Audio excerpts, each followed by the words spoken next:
Hi, everyone. Welcome. Just putting in the chat, where you're plugging in from. And I'm sorry, I'm off camera and on my phone right now. So I will do that as soon as my computer finishes loading. Oh, it's updates. Hi, Doug.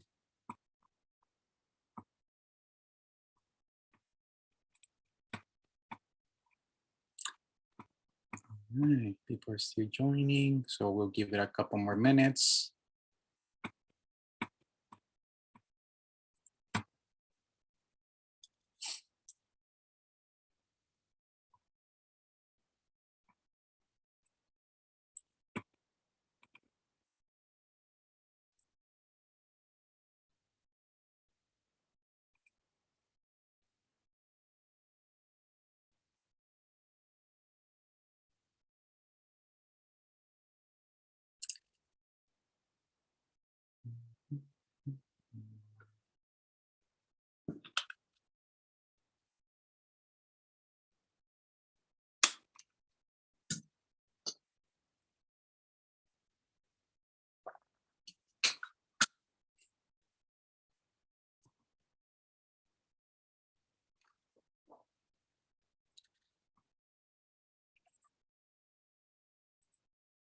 Alrighty, so it's 3 minutes the hour. So I guess it's a good time to start. People can still join us. And if you want to do a quick check-in on via chat, you can let us know how you're doing today and where you're joining us from. I see a lot of familiar faces and some new ones. So welcome everyone. My name is Alfonso Saldaña. I am one of the national co-directors of the Multiple Man Coalition. And I'm so grateful to see you all here, taking an hour of your busy schedules. This is the Ecology Network, and this is a space for people that are concerned about the environment and the corporate impact that is affecting the environment. So let's see. So today is August 11th, and we thank you for being here. We have a very enticing agenda for you tonight, and we have a very special guest that will be sharing some good information about an upcoming protest to express the outrage for the lack of regulatory power from the Environmental Protection Agency, and that has over big polluters, and that is essentially destroying our planet without any repercussions. But before we get to that, there are a few things that I would like to go over with you all. First, as most of you already know, we use the stack system as a participatory protocol. So this means that after each agenda item or after each speaker, I will be opening up the virtual space for questions or comments. If you wish to participate, all you have to do is raise your Zoom hand or put on the chat the word stack, and I will be keeping an eye out and call your name. When your turn comes, please state your name and make your comment or question. Just try to be mindful that there are a lot of people on the call, so try to be concise and stay on topic. And we will try to keep this call to 90 minutes or less. But without any further ado, I would like to turn it over to Janie for a brief framing and an introduction of our special guest. Thank you, Alfonso. Sorry, I don't have the agenda in front of me, so I'm just going off the cuff. But as we all know, there was a devastating decision, the last decision that the Supreme Court made right before closing out. Thankfully, they're on recess and aren't doing any more damage currently. But it's already having far-reaching ramifications. Other entities are fighting any kind of environmental protection regulations. It's not being isolated to just the emissions, carbon emissions now. So it's very concerning. As we also know that recently the SCOTUS last year, the SCOTUS threw out a case of 21 youth that 21 youth had brought before the Supreme Court, demanding that our government protect their future. And it was thrown out. It was told that's a legislative issue, that there's government agencies that are supposed to be regulating and protecting that future. So, you know, a great contradiction in the two rulings, obviously. But there are, you know, this affects our communities. It affects our health. It affects our families. And obviously, it's also affecting our democracy. Recently, one of our founders, Dr. Rick Yacht, had introduced us to Susan Wynn, my apologies, Susan. And she is, and I'll let her tell her story, but she is organizing an action in DC in September. And I don't have the exact date again. I don't have the agenda in front of me right now, but I'm just going to go ahead and turn it over to her and let her explain what she's doing. And then we're going to open it up for a conversation about what these Supreme Court decisions mean, have any questions about what we can do about it, and where do we go from here. So Susan, if you would please. Hi, thank you so much, Jenny, for having me. My name's Susan Wind, and I started I guess you could say a movement I'm working on in September, and I'll tell you how I got there. Basically 5 years ago, my 16-year-old daughter, I was living outside of Charlotte, North Carolina, and my 16-year-old got thyroid cancer, very aggressive thyroid cancer. And unfortunately, I learned that a bunch of my neighbors had thyroid cancer, and a lot of my friends and the animals and all these kids at my daughter's school, everybody had a lot of cancers, thyroid cancer being number one, but a ton of cancers. So long story short, I did my own investigative work, and I learned that where I lived, the town basically was built with toxic coal ash from the power plant on the lake, where we lived on the lake. They had, the utility company had a coal burning plant, and for decades, they used it instead, they used it as structural fill. They used it in replace of soil. So of course, with learning all this information and having cancer clusters and all of this data, I took it to the state, hoping somebody would help me. I went from the local level to the state level and went on up. And long story short, I was pretty much dismissed. There are excuses after excuses that nothing was wrong. This is normal. Same story, different town. They protected the polluters. So this started 5 years ago, and I've been doing so much advocacy work since. But what I learned was my story wasn't just the only story. This was the exact talking points of every polluter across America. Whether it was somebody like myself that was dealing with utility companies, this was people dealing with the oil and gas spills, people who were sprayed by the dispersements in the whenever there's an oil or gas leak, PFAS communities across the country, military bases that are contaminated, you name it. I just started to figure out, wow, this is a national health crisis and pretty much a national contamination crisis across America. So I partnered up with communities all over America who pretty much were either advocates like myself. Many people end up forming their own nonprofits to continue their advocacy work. I also partnered up and just asked really good, respectable organizations like, hey, do you want to come in and help us? We need to have a movement in DC and pretty much have the EPA, I call it the broken system, but the EPA has been putting polluters before people. And so actually, and this isn't just the EPA's nightmare, the CDC, the Department of Human Health Services, ATSDR, and Congress. I mean, they are all pretty much handcuffed to these corporations and the polluters. So Earth Justice and local Sierra clubs, environmental scientists, attorneys, a lot of people got behind me.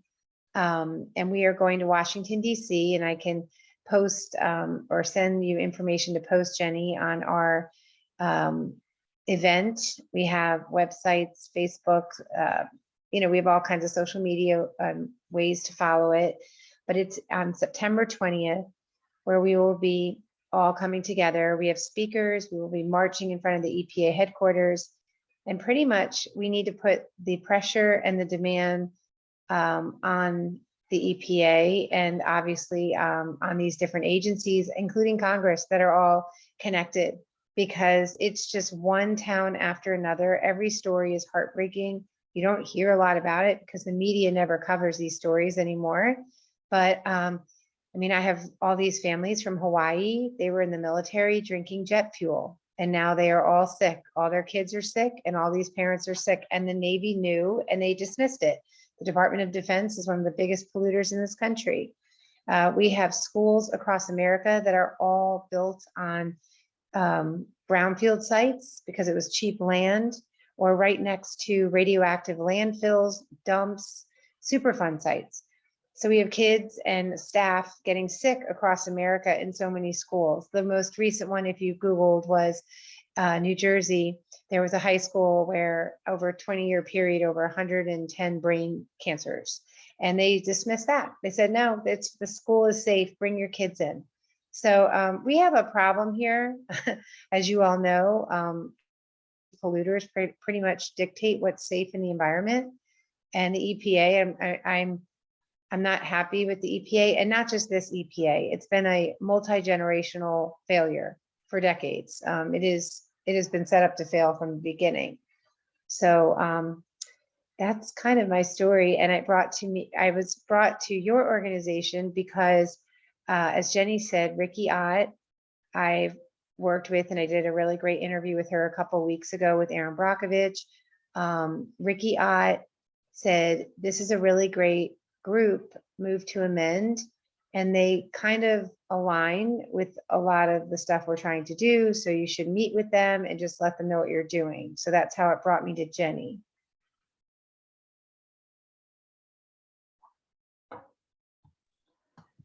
Thank you so much, Susan. Yeah, and Dr. Ricky Ott is a marine toxicologist. So this is an area she's been working on quite a bit and trying to get the Environmental Protection Agency. They are legally mandated to upgrade the oil spill. She was a fisherman during the Alaskan Valdez oil spill, and then she was came down and really, stood in coalition with people along the Gulf Coast as the oil started coming in from the Manaconda well, the Deepwater Horizon explosion, the oil spill in the Gulf. So I do want to open it up. I see your hand is up, Darlene. Do you have a question? Yes, thank you. And thank you for your work. I heard about this on a Sierra Club call the other day, and there's a couple in Washington, D.C. that plan to attend, and they were wondering if Sierra Club had gotten behind this. Have they officially signed on to this? So not as you know, there's a lot of Sierra Club chapters. Oh, yeah. And not the one in Washington, D.C. But did national sign on? Mm-mm. No. Okay. I have chapters like the state in Alabama, Tennessee, I think Virginia or Maryland, like different states. But you can, I'll put in the chat my email, and if they want to, I would love to connect with them, obviously sooner than later. So if they want to contact me about this, I can talk to them and let them know how, they can get involved. Oh, yeah, well, that'd be great. My friends in DC plan to attend. They just need to check out if they can fly a Sierra Club banner or not. There's Yeah, all of course kinds they of can. rules. Yeah, Well, well, and I'm having a private event beforehand, and I would Oh. love for them to come. So Okay. I just typed in my email address. If okay. you can give it to them to contact me, that would be terrific. And I'll, yeah, Thank you. we have, and just to also let you know, so I've been raising funds for the last, we have some sponsors and just a lot of donations and fundraising I've been doing all year. So I raised an event company who's like setting up the protest and putting in, stages and so forth, helping with the whole logistics of this. We have props going up that are very powerful. I hired a photographer. We have media Wow. outlets all over the country coming for this. All Wonderful. these national news outlets. I know people, like I've got people coming from 3 Mile Island. They're wearing hazmat gear. I've got people coming with signs and props and anything you can imagine in front. Well, wonderful, and thank you. Thank you. Susan, I wanted to ask you, what have you done to reach out to folks on fence line communities? I know you said you've connected with folks all across the country that are living in obvious sacrifice zones. What was the first sentence you said? Because you had gotten cut off. I'm sorry, the first part. My apologies. What steps have been taken to reach out to fence line communities, folks in what would be known as sacrifice zones? Obviously, I saw on your website that there's not a lot of information there, but one of the things that I did see was fighting against the environmental racism, which is such a problem. Right. Can you speak to that a little? Sure. And just so you know, like the website, because I don't like, we're doing this all for free. So I don't have like a hired person that does everything. So I actually have a volunteer who's like every day does stuff on the website, but it's going to be like, we need to build it bigger and bigger and bigger, which will come. But right now, I mean, this is all volunteer. So obviously we don't have as much on the website as I want to have in the future. That will come. But as far as, so I've reached out, I've learned a lot about these different communities across America that are in the sacrifice zones, either through word of mouth, because I connected with advocates in the States, or I've just done so much research over the years where I learned where people are living in these areas, that whether they're indigenous populations, we have a lot of rural populations, minority populations that are pretty much, again, they are a victim of environmental injustice. So I have, for instance, Cancer Alley is coming, people from Cancer Alley, and I've raised money to fly them there and pay for it because they don't have the funds. I have people from these in New Mexico that are all living on Superfund sites. And their voices, I have a lot of those people coming, and fortunately, because I've been fundraising, I'm getting them there to pay, to pay for them to go. But not everybody can go. And fortunately, I know a lot of people who can't travel because they are disabled, they have cancer, or mentally they can't do it. And I understand that. So we are their voice in this. I do have, if you've heard of Mustafa Santiago Ali, he worked for the EPA and he resigned after 19 years, about 5 years ago. He now represents communities all across, not just the United States, but other countries as well, and fights for environmental injustice. And he is one of my speakers, and he will be there with me. Thank you so much for that. And please, if you have any questions for Susan or this topic, please raise your hand or put stack in the chat, and we will make sure that you get an opportunity to address her. And I do want to say that that was not a criticism. I was just highlighting that I felt that it was powerful that you recognized in the short amount of stuff that was on there that that this is a real issue when it comes to environmental racism. Mary Sue? Yeah, thank you so much, Susan, for the work that you're doing. I know we've got a few Superfund sites here in Dayton that, I'd want to reach out to the people who are leading those fights to let them know about this as well. And I can think of several other people that would be, interested and willing.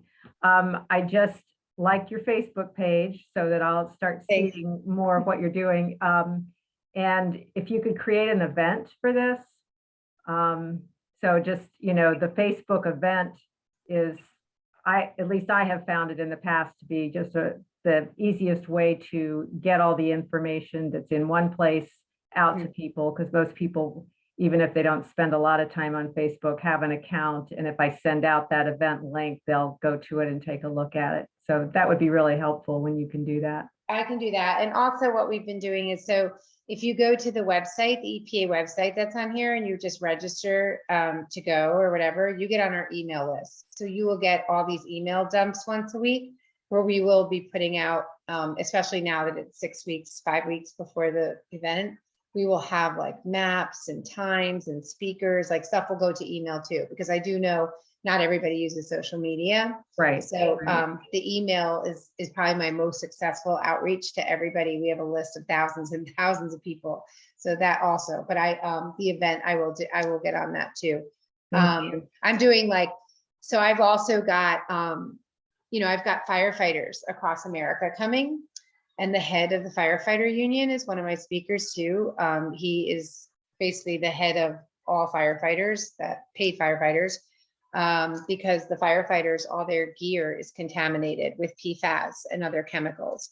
So I actually have the firefighters on board, and I have a ton of military on board. Camp Lejeune, you just saw the PACT Act was just passed this week.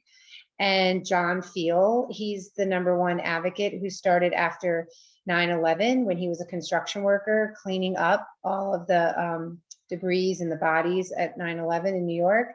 And he was injured. He became a powerhouse advocate, and he just advocated with Jon Stewart for the PACT Act for military vets. So I have him also coming and speaking at this event too. So my whole goal was to show, and I have experts on Superfund sites, because you mentioned Superfund sites before.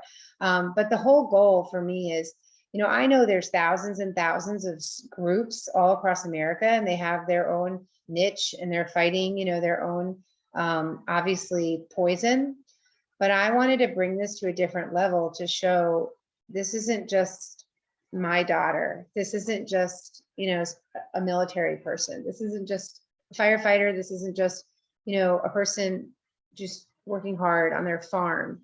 This is a national crisis that we don't want to regulate these polluters, and we're allowing them to poison everybody. And bringing this evidence in this huge volume that I'm doing, I'm hoping to wake people up. When I do go to Washington, I do have meetings set up with all these different heads and Congress members, and it's a busy week because I'm kind of calling everybody out to say, like, you're part of this broken problem, because what have you done? And so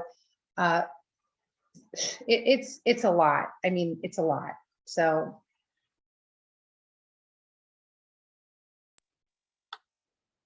Indeed. I just want to echo the gratitude for the work you're doing. As you mentioned, the examples of this are just immense. And as someone that has a family member going through cancer, I know how hard it can be. So again, thank you for doing all this. Does anyone else have any questions for Susan?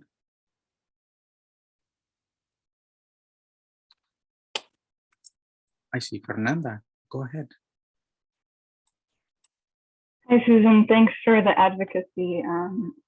I was really interested that you mentioned firefighters, because I know that, like, the flame retardant chemicals, they're not quite PFOAs, but they're other polybrominated compounds, and some of those historically have even been discontinued. So it's really great that you're getting all of these different groups that use these chemicals, and they have a purpose that industry has been.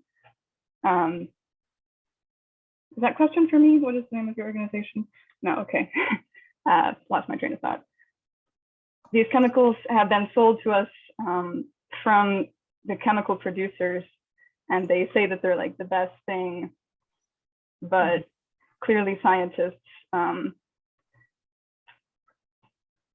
like the chemical scientists don't always know the biological hazards, and it's just so funny that in the name of like discovering and working with new different types of chemicals. I worked in synthetic chemistry in some research prior in undergrad, so it's just funny how much they expose us to, even in like the education field, that are chemicals that aren't that safe either. So Right. my question is also like, if you're at all advocating to the scientists, because like I left academia because I felt that scientists are kind of doing enough to, and like I really respect scientists for all that they do in the research, but there's like, we can write papers about the evidence of the biological harms of these chemicals, and it just gets stacked, papers upon papers of the research that's been written on the harms to, like, it's been studied in rats, it's been studied in humans. Epidemiologically, we know that there's a reason to be fearful of these chemicals, but they kind of don't go out in hordes as much. So I'm just wondering if you've developed any campaigns to mobilize like the scientific community forces. Yeah. So, I mean, we have a lot of plans after this, after the protests, where a lot of these different groups that we've all kind of talked and come together, like we have a lot of solutions. And I call it also citizen science, because unfortunately you have to understand, even with academia and hospitals, a lot of those people are silenced. They get funding and money. It's all, it's all, I hate to say it, but it's a lot, it's very political. And I learned that the hard way when my daughter got sick. I'm not a scientist. I raised all this money to pay scientists to test our water and our soil and to help me figure out why everybody was getting cancer on my street. And it got very political. They weren't allowed to say things. The state sabotaged it. I mean, and these are good people, scientists, but I know they weren't going to risk their jobs for little old me.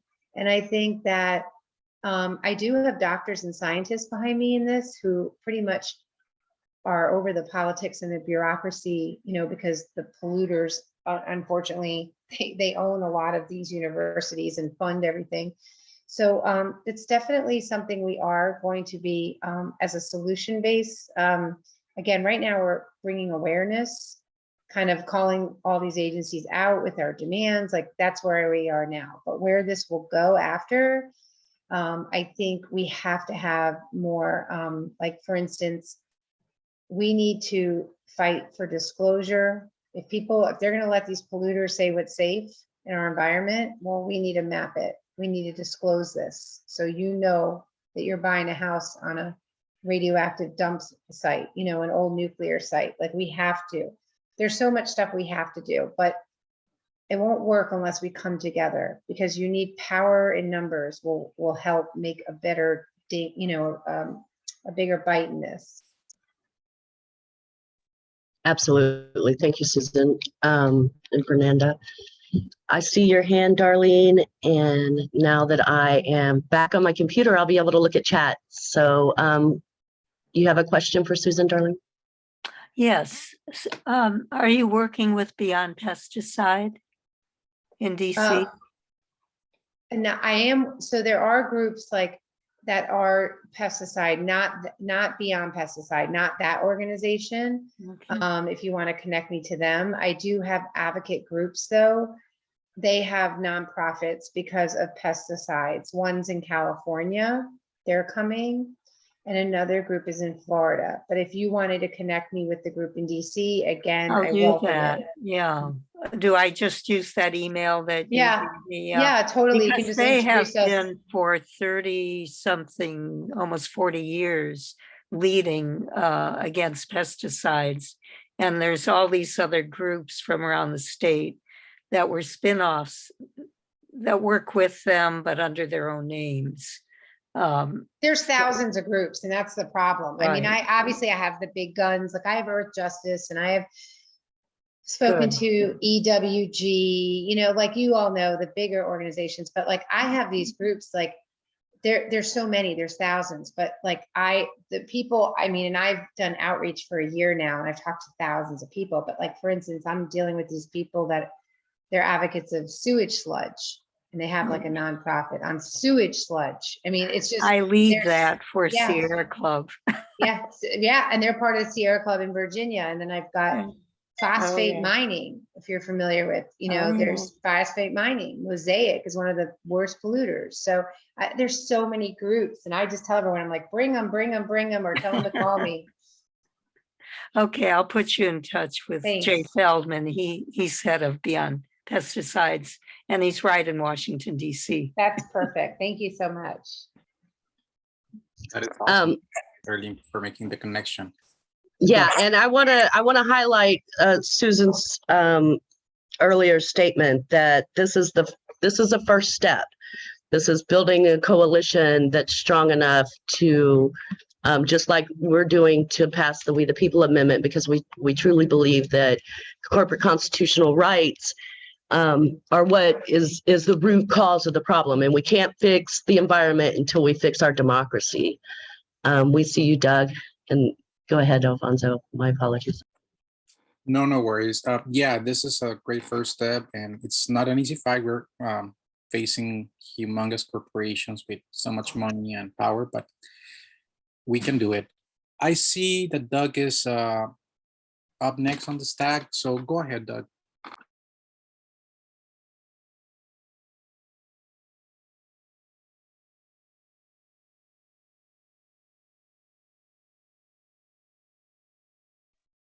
Sorry, you're muted. Okay. Hi, everyone.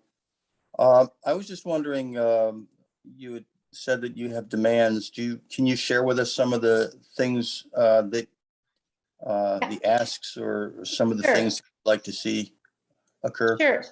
So what I did was all these different groups, the environmental groups, again, whether it was for oil and gas spills, coal ash, nuclear meltdowns, pesticides, right? All these different groups, PFAS is like the largest group because that's the hottest topic in environmental world today, as you all know. I had said, listen, I want to put together specific demands. I mean, we have general demands as far as allocating funds for public health studies. There needs to be more there's no incentive to do studies on public health. That's the problem. So our biggest, like, if you looked at an umbrella, like the top part of this would be as far as focusing on health and doing more studies and allocating more studies for health. And obviously not, this will never happen, but we're trying to say to get the polluters out of the equation, you know, as far as the lobbyists and all that kind of stuff. But then underneath that, we came together and I didn't put anyone's name on it. So it doesn't have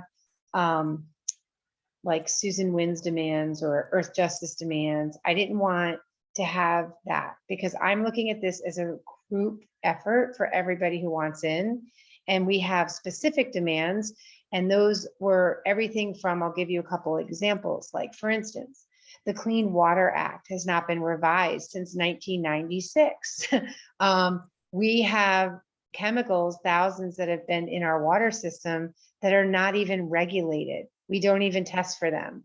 Okay, so that's a big problem when we keep rolling out all these chemicals in our environment, but we don't even test for them. So it fails us when I want to look at my water report and it's a report that was based from 30, 40 years ago, right?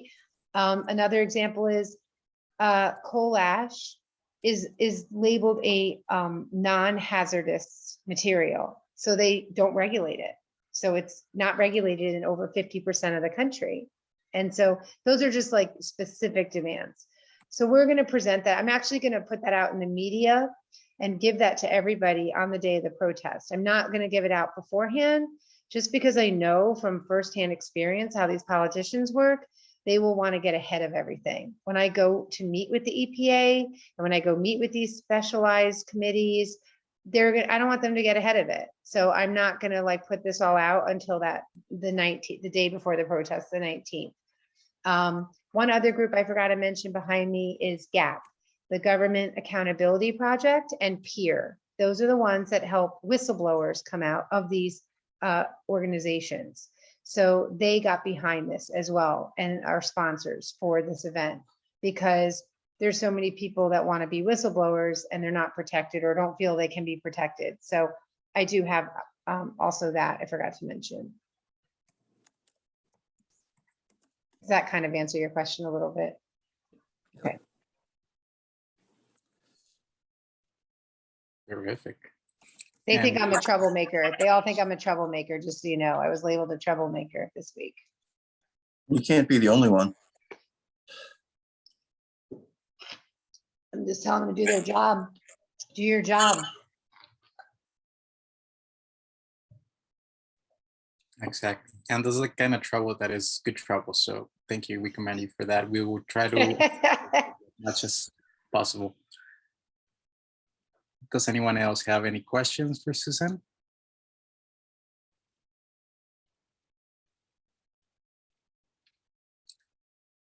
Alrighty. Well, again, I can't thank you enough for the work you're doing. It's a humongous lift, and we're really thankful for you doing this. We're gonna support you in all the ways that we can, spreading the word far and wide. And thank you so much for being here with us. Thank you so much for sharing this information. One last call before we move on into the other subjects we have on the agenda. Does anyone else have questions, comments? Let me look at the chat. Thank you so much for having me come, and you can. Mary Sue still has a question, and then I will go after her. Oh, go ahead, Mary Sue. It's not a question so much as just the comment that with all of these wonderful speakers that you're bringing together, I'd like you to consider having a speaker from Move to Amend, someone who can talk about this root cause of corporate constitutional rights and how that is making all of your work so much more difficult. So I really think we could add a lot to that conversation, and I just wanted to bring that up. Thanks. Okay. Yeah. Yeah, and Yeah, I can talk more about that with Jenny too. Just some ideas I have, so I can talk more about that with you, Jenny, later. Yeah, that sounds wonderful. And we're looking forward to doing whatever we can to find ways to work with you and to lift this up, because it is such an important issue. You know, as we said before, this is a new organization that part of Move to Amend, although many of us did come to Move to Amend after recognizing that, you know, this is a root cause of why we're not getting anywhere with our environmental actions. And so Move to Amend does have that one perspective, and we do hold one piece of that work. And it is going to take all of us. This space is where we invite folks who are fighting this fight to come and share with us like you've done. So I really appreciate that.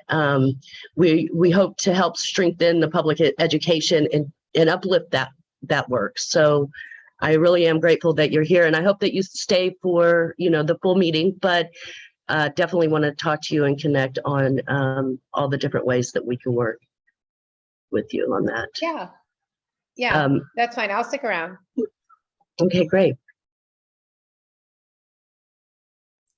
Perfect. I turned off my camera because my internet was a bit choppy, but this seems to be working now.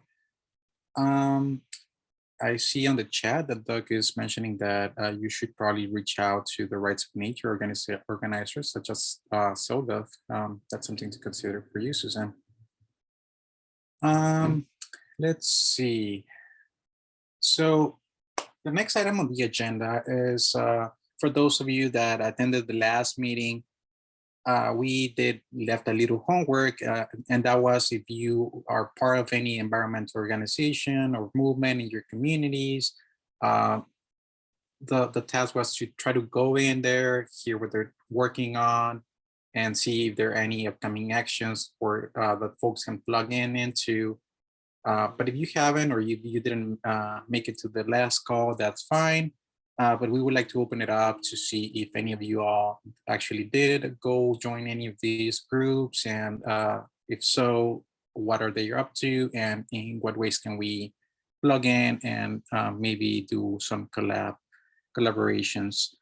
So I would like to open it up and see if anyone has any reports to share.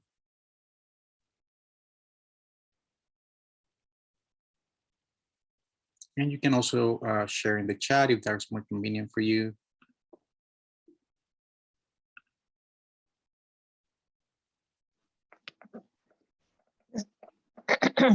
Do I raise my hand or what?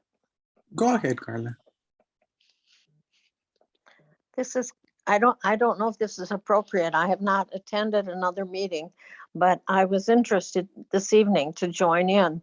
But I am Carla in Minnesota, and I am a member of Women Against Military Madness, which has a subcommittee called End Military Madness Against the Environment. And we're very active in Minnesota at this time, but we've done an extensive video on the military and all the emissions and the problems with the military and the environment around the world. So that's what we're doing. And if anybody would ever want to see that video, we certainly have it available. So I don't know if that's what you were looking for. Yeah, that's great. And welcome. Yes, that is exactly what we're looking for, ways in which we can. We don't want to make this another environmental group or whatever. We actually want to be of help to make the connection between corporate rule and how it is affecting the environment. So one way that we are proposing to do that is to go to local groups that are already taking action at the local level and try to gently point out that this is all root of the corporations having too much power and frankly, the abomination of having constitutional rights, which should be only for people. So yeah, thank you so much for joining us. And we look forward to seeing what ways we can collaborate. I see Doug wants to be on stack. Go ahead, Doug. Hi, yeah, I just wanted to share something locally that I think in my area, in my county, that probably is pertinent to this discussion, that our county is currently involved in putting together their 20-year comprehensive plan. And these are things that, you know, every county does, but coastal Carolina, where I live now, is quite susceptible to, you know, the effects of climate change and sea level rise. So I'm going to approach this, you know, local effort from that, you know, direction to make sure that or put pressure on the decision makers regarding, you know, including things in our local comprehensive plan that address, you know, environmental issues. And it's a little bit off topic, but, you know, climate change as well.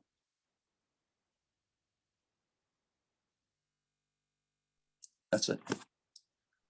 Thanks, Doug. Yeah, no, that is very important. I also live in the coast, and I can see firsthand the impacts of sea level rising. That is actually how I came to learn about Mutual Man, because I was trying to, I joined various environmental organizations, and after a while I saw that our efforts were pretty much in vain as long as we don't revert the Citizens United decision and the awful concept that corporations are people.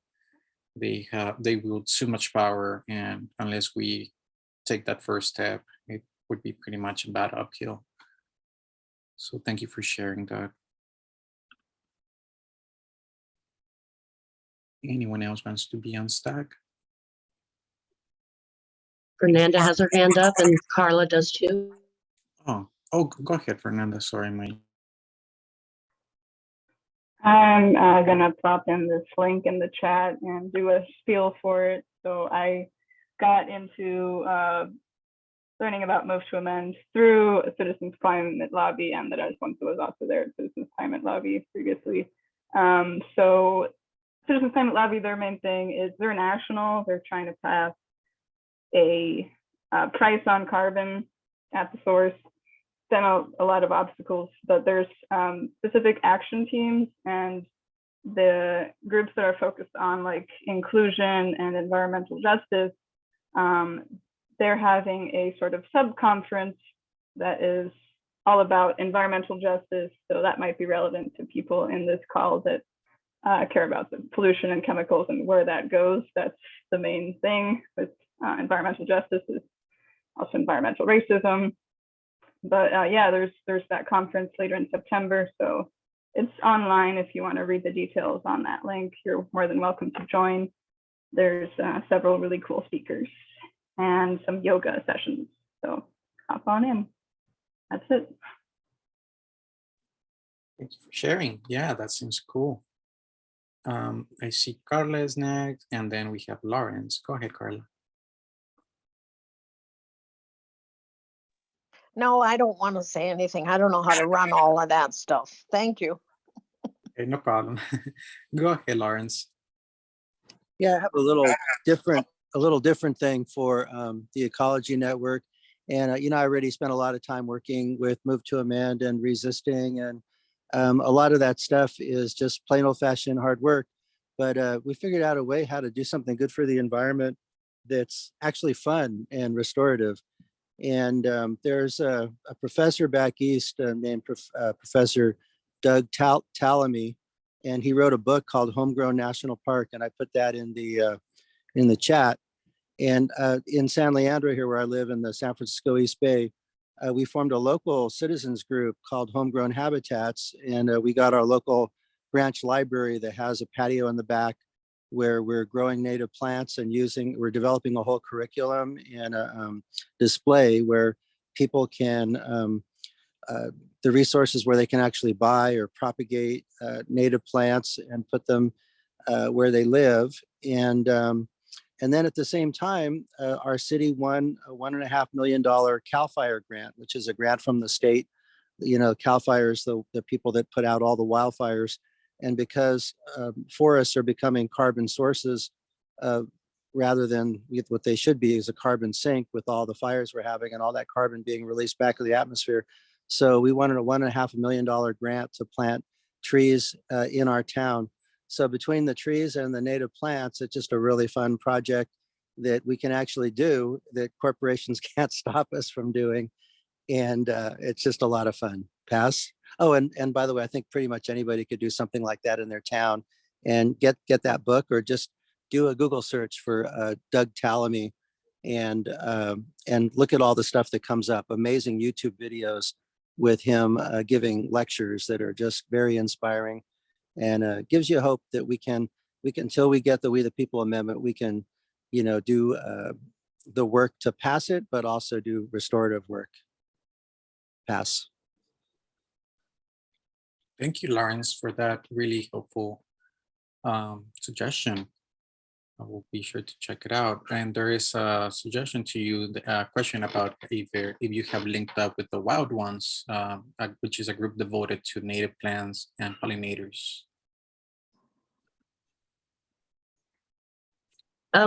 Jenny Stack. Yeah, go ahead, Jenny. Carla, if you could share that video either in the chat, or if you can't see the chat, then you can email it to me at jenny@movetoamend.org.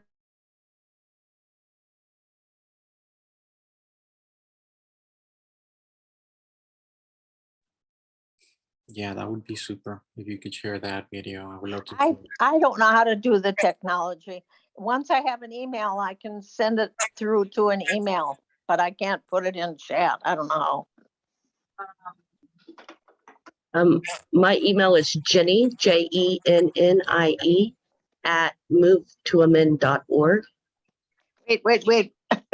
I'm the one who asked for captions, so I'm a real mess, but you have to put it in the chat. I don't hear it over the thing. I heard Jenny and that's about it. Sorry. No worries. We'll be sure to put it in the chat for you. There it is, actually. There it is. Okay, thank you. Thank you.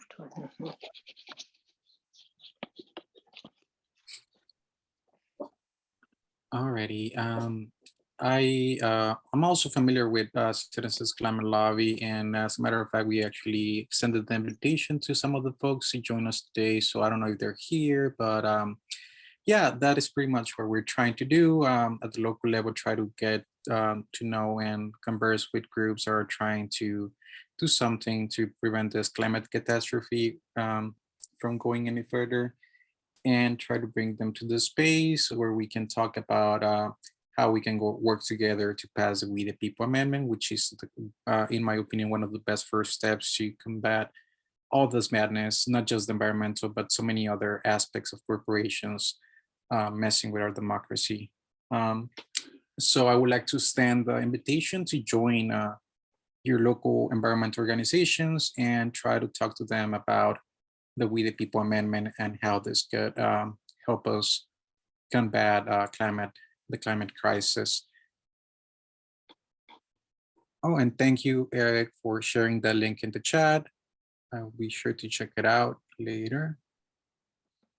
In the meantime, I would like to share with you all a very useful link that has a lot of resources that you can use when you go out into your local environmental groups. It has many resources such as how to write a letter to the editor and how to connect the environmental catastrophe to corporate rule, as well as some examples of other corporate rule examples. Personally, I would like to share one that I think is very fascinating, and that is Case of Synthetic Constitutional Rights, which talks about DuPont chemical manufacturers who lost a class action against citizens in the West Virginia area for an unknown amount of carcinogens chemicals called C8. I will leave the link in the chat so that you can check it out later. And if you feel inspired or you have a corporate rule story that you would like to share with us, you can also find the link there in that website to where you can write your own story and share it with us so that we can share far and wide. And if you see any resources that you think they're missing or you would like to see it in the page, please let us know. We're always trying to create and share all the resources that we can to make your activism easier. One of the things that was suggested to us was maybe having a workshop to refine how we share our personal story, or even write a corporate constitutional right, example of corporate rule story. If that is something that you would find helpful, please let us know, and maybe we can have a special session on that. I see Lauren's hand is up. Go ahead, Lawrence. So sorry, meant to take it down. Oh, no worries at all. And yes, as Jenny is pointing out in the chat, the information about the S.A.F.E EPA protest will be soon in the page in the Multnomah website.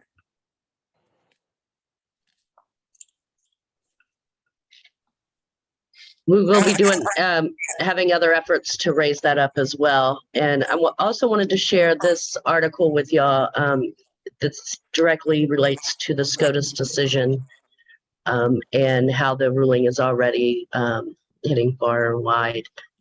Yes.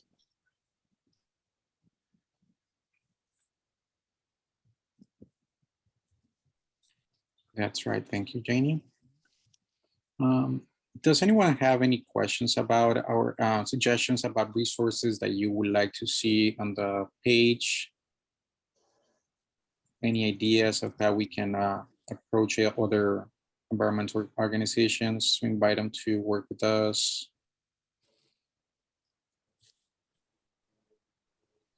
This is Carla. Could I just ask, bring up the point, whenever my turn is? Yes, go ahead, Carla. Okay.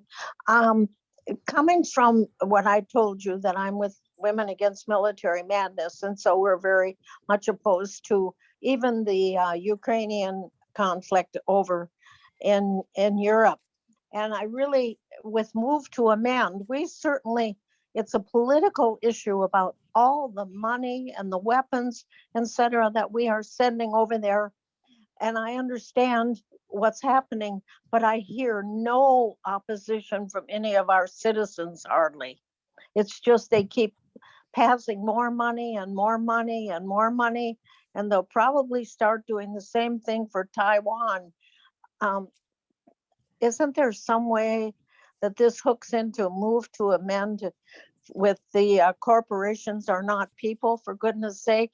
Who do you think's making all this money off of all these weapons? It's certainly not the Ukrainian people. It's over there at the Boeing and all of those major military companies. So I don't hear enough discussion about how awful this is into our country and the environment and to our economics and everything. I would just like to see some discussion on that. I could speak to that if that's okay. Sure. So we completely agree. There has been information that Move to Amend. Greg Coleridge actually wrote a fantastic piece on what's going on over there. And war is still a racket, corporate power and the Russian invasion in Ukraine. Above all else, this is a resource war. They are one of the most resource-rich countries in the world. And that can't be overlooked. I will put that in the chat. And I wanted to let folks know that most of you may know this and some may not, but if you look at chat where you go to type, if you click on those three little buttons, the ellipsis there, you can save the chat. So before the end of the meeting, if everybody wants to save the chat, and they'll have all these resources handy to go back to it, and it'll be saved in a folder on your computer under Zoom. So I wanted to bring that up, but I'll share something in the chat with you, Carla, that was written from Move to Amend that directly speaks to what you're talking about. Yeah, thank you. Thank you.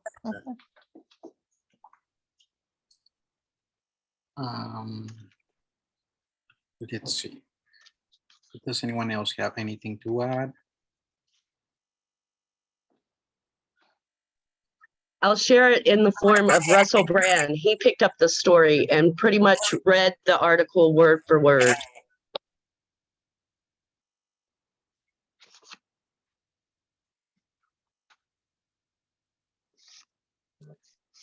Thank you for sharing that, Janie. And like you said, the big military industrial complex is the one profiting from war, obviously, and that is because they have way too much power in their hands to pretty much buy politicians and get their way. But that can all be reverted once we pass the We the People Amendment. And to that end, we are doing pretty great this year. We have 93 co-sponsors and counting. The year's still not over. And with the August recess, that is always a perfect opportunity to reach to your representatives as they are coming to the districts. So if you would like to consider that, you can, we have a great amount of resources to guide you on how to conduct a lobby meeting. From the beginning, we have things on how to schedule, how to do your research, and all the way to the actual meeting. We have the agenda and stuff that you can follow. If you have never done a lobby meeting with your representative, that is okay. We can guide you all the way to the process.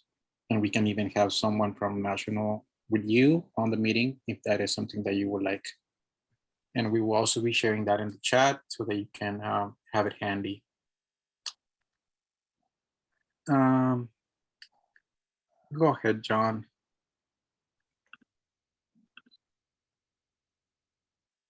Do you want it to be on stack? There you go. Hello, you called on me? Oh, yeah, somebody mentioned that you had raised your hand. Oh, okay. Yes, Go ahead. yes. An announcement with respect to climate change. As I don't know how well known it's already. Can people hear me? Yes. I don't know how well known this is, but here in Boulder, Colorado, we have a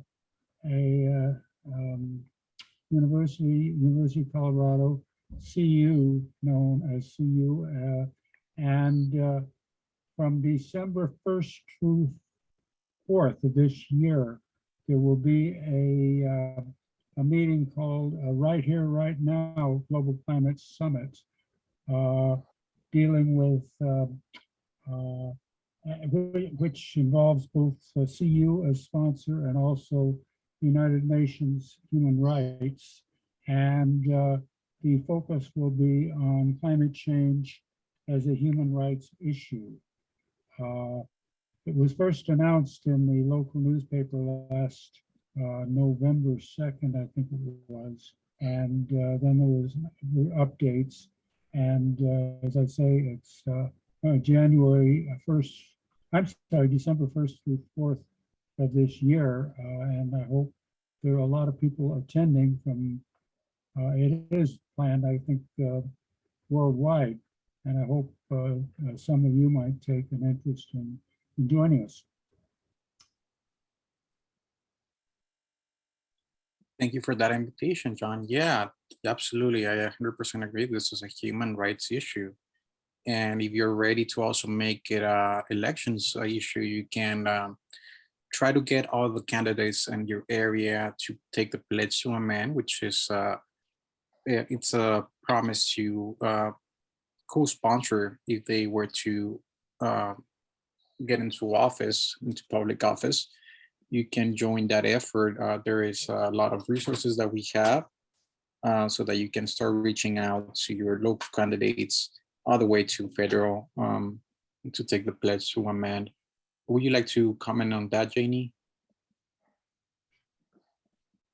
Certainly. So we're in it. This is the pledge to amend season, if you will, and we are trying to make this an election day issue. It is a great way to connect with your candidates and to find out where they stand on corporate constitutional rights and money as free speech. Again, all of our issues directly connect to corporate constitutional rights, whether it's the military industrial complex, the healthcare industrial complex, the regulatory industrial complex, if you will. So it's a great way to get them on record before they get elected. Once they start in office, it's a little bit more difficult to actually get a conversation with them. So the pledge to amend is a great way to get them on board and educate them about corporate constitutional rights before they ever get into office. So we'll put something in the chat. We can help with, we have assistance available for anybody, but we also have, mapped it all the way out. Our Minnesota is the best at the pledge campaign. They have, I think, around 70 graphics I've had to make for them so far this election season. So they crush it every election season because they have gotten it down to a science. So we had somebody from their state affiliate come and share that with us in a webinar, and we have that available for anybody. I have started replicating that here in Florida and have in the last 2 days sent out 300 emails to represent candidates here and hoping to get them on record prior to going into office. I'm sending them to local, state, and federal candidates. Ohio has replicated it in some way because they have a whole bunch of candidates as well that have signed the pledge. I'm thinking upwards of 25, maybe 30. So it's a way to really reach out to them. And this is a perfect time. And again, to highlight what Alfonso was saying, our elected officials are now coming home for August recess. It's a perfect time to reach out to them. And, let them know about what's going on with S.A.F.E EPA and how we can change and make a difference is through the We the People Amendment. I think that's all I have. If anybody has any questions at all.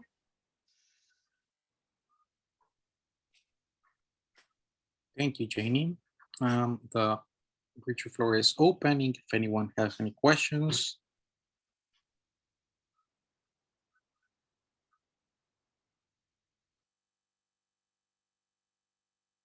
Seeing and hearing nothing, seems like we are good. If any questions come later on, you can always send us a message. info@movetomend.org is the way to reach us via email.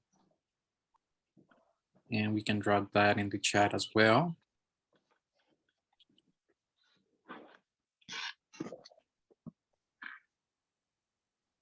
And let me just scroll down to see I'm not missing any hands raised. And you're welcome, Susan. Thank you so much for joining us. And thank you, Janie, for sharing that link. I see Joe Polito is on stack. Go ahead, Joe, and welcome. Thank you. Thank you. I wasn't Mike, prepared to. oh, wrong. Sorry.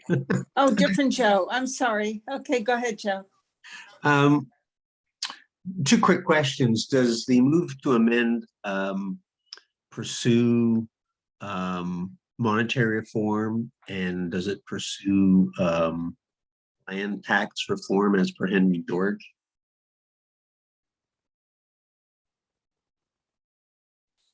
Oh, thank you for the question, Joe. Yeah, we've been working with collaborating in many forms with Alliance for Just Money. So we do believe in the work that they're doing. And the We the People Amendment would certainly make it in various ways easier to achieve a monetary reform. Because as you know, many private interests right now are in the way of making that a reality. So yeah, I think the answer is yes. And is that the case as well for land tax reform that make the economy more, or to make housing more affordable? Absolutely, yeah. We believe that everyone should have access to affordable housing. That is a no-brainer. Thank you. Thank you, Fernanda, for sharing that very helpful link to the Alliance for Just Money.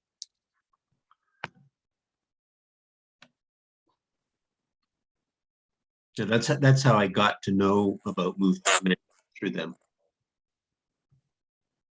Fantastic, and we're grateful that you're here with us today. Funny for me, it's the other way around. I heard about Alliance for Just Money through Move to Amend. So now it's a whole coalition. We just had the Radical Gathering past June. So you can check on social media. There's some recordings of great conversations that were had that concern environmental justice, abolition, housing rights, etc. So never a lack of resources. You just gotta know who to ask, where to look, connect with us. Feel free. Absolutely. Thank you for bringing that up, Fernanda. Yes, we will be sharing a link to the Radical Gathering, which was an event that we have in coordination with the Alliance for Just Money and Radical Guide, which are some of our partners, and we'll be sharing that in a minute. I just wanted to circle back to Joe. CP, do you have something to say? You wanted to be unstuck? No, I was actually misunderstanding what you said, and I wanted to pipe in. That's all. But I'm this is my first time on this particular in this particular group. I've been very, very active in the environmental movement and in Move to Amend way back. So I was looking for my files and I couldn't find it. Maybe I'll participate in a future meeting, but not this time. But thank you for running it. I appreciate having dropped in.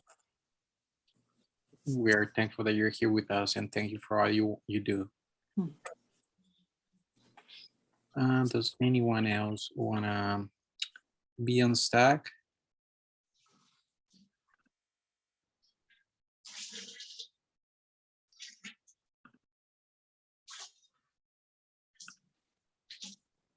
Hearing nothing, that's okay. I would like to share a link to the Radical Gathering, and in fact, on the next meeting, we would be talking about the impacts of corporations over the environment and how we can steward this into a fair transition to renewable energies. We are excited to dive into the frontier of American environmentalism, discussing, sorry, did someone want to be unstuck? I hear something. Okay, yeah, as I was saying, the link on the chat is a recording from the Radical Gathering that Fernanda was mentioning. And it's an exciting conversation about the advocacy strategies and communities all around the country that are using courts and the power of the people to make an impact. So you would like to check that out. That would be the conversation for next time we meet. Also feel free to check out the whole website. There is lots of resources and recordings, actually 3 days worth of recordings from a gathering that we had a few weeks back. And the topics are very diverse, from legal self-defense to housing reform and many, many others. And yeah, do you have anything to add on that, Janie? Nope, that sounds great. Perfect. And do we have a date for next meeting? I guess we'll be sending that out in an email. So please check that out. But before we leave, I would like to share an uplifting news about how a small town in Maine stopped a silver mine. Here is the link in the chat. That is the highlight of this week, so that we can end on a good uplifting note to show how when people unite, we can actually fight and defeat big corporations are destroying, or in this case, literally mining our resources. So yes, again, thank you all for being here today, for taking time of your schedule to join this important conversation that it's a problem that affects us all in various levels. And again, I would like to extend the invitation to spread the word around in your community, join an environmental organization or any kind of organization in your community, and try to invite them to our next call, which again, we'll be sending out in an email when that is going to be. Yeah, they're every second Thursday of every month at this time. Perfect. Does anyone have any last comments, any last remarks? I want to ask Jenny, is Jenny something? This is Carla. I am a member of Gray Panthers, Minnesota, and there's also a National Gray Panthers. I'm wondering, and they have quite an environmental sub-caucus. Have you worked with them at all that you know or remember right off? I don't, Carla. Like I said, Minnesota State Coalition is very strong. They may have, but I haven't directly worked with them at national. Do you Does it sound familiar to you, Alfonso? No, it does not, but we would love to check them out and see in what ways we can collaborate. That sounds great. Gray Panthers, you said, right? I will look them up. Yes, it's Gray Panthers, and they have their main headquarters in Michigan, but they do have a Washington DC office and offices all, organizations all across the country. I happen to be in the one in Minnesota, but I believe the Oregon or Portland or Washington is a very big environmental group. Yeah, we'll definitely check them out. If you have a contact person that you think we should reach out to, if you could send that with the email of the video, that would be wonderful. Okay, I will. Fantastic. And yeah, I just followed the Twin City Gray Panthers Facebook page. So I will also try to reach out to them. Thank you so much for the suggestion, Carla.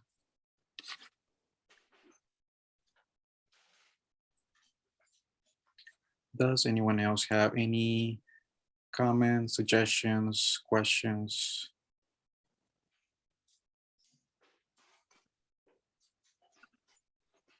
Thank you so much, Alfonso, for facilitating this conversation. My pleasure. And thank you all for being here. And yes, we can collectively make a big difference. So let's keep pushing, let's keep doing our work, and we shall prevail. Onward. Thank you all. Thank you all. Thank you. See you on the second Tuesday of next month.